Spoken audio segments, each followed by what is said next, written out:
Now we're going to draw a PPF for Susan and Tom together, a little society of two people.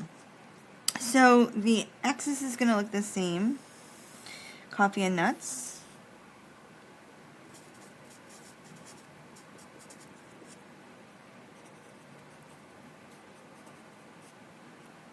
So if both of them spent all of their time on coffee, Susan could gather 24 pounds and Tom could gather 12 pounds, so that makes 36.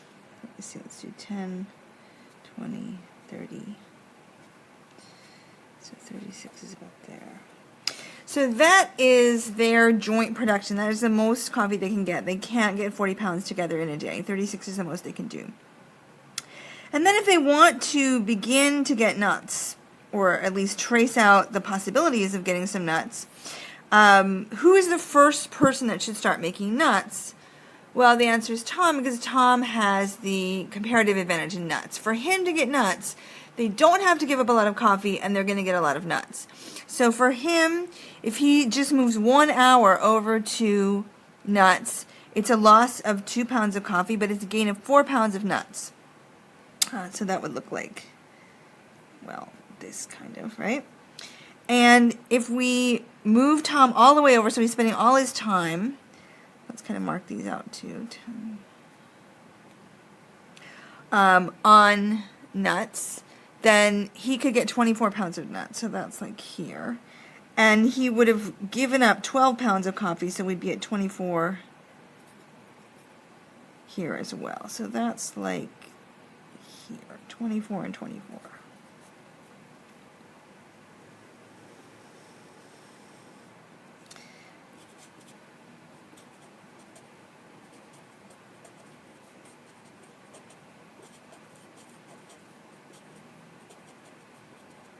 So here, they're both making coffee only.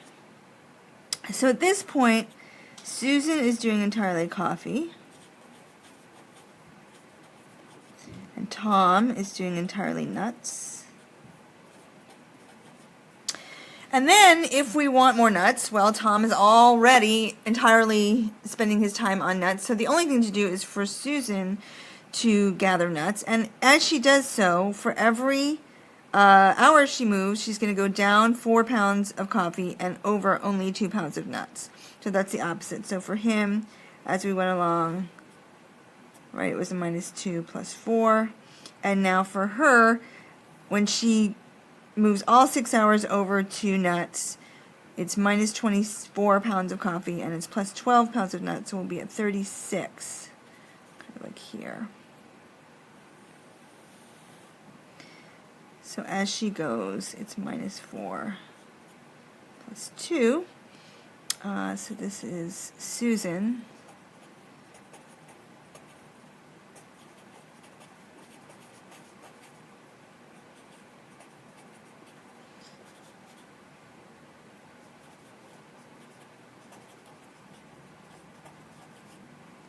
So that is their joint production possibility frontier.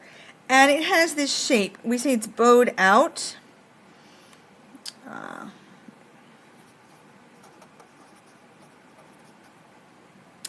If you're drawing a production possibility frontier and it looks different, if it looks like this, draw a little tiny one here. Okay, that's wrong. We're going to kind of cross that out. That means that you've put the wrong person. You're deploying your resources the wrong way. You want the production possibility frontier to cover as much area as you can, because these are the production possibilities. I mean, we want to have as many combinations, as much coffee and nuts attainable as possible, and what's on the line and inside the line is attainable. But here, there's not, the area under the curve is much smaller.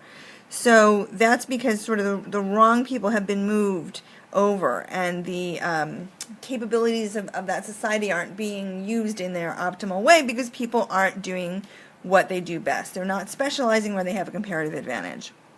And we can see from this joint function, if they're specialized and they could get this 24 and 24, if they each split their time, they would be in here.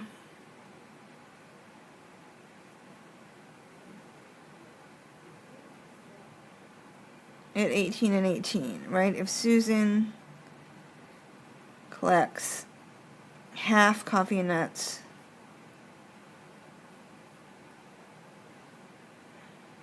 and Tom does the same. Since they're each doing something that they're not great at, their total is not what they could attain if they each spent all their time on what they are best at, where they have the comparative advantage. So again, if you have questions, just ask them in the discussion board or you can email me.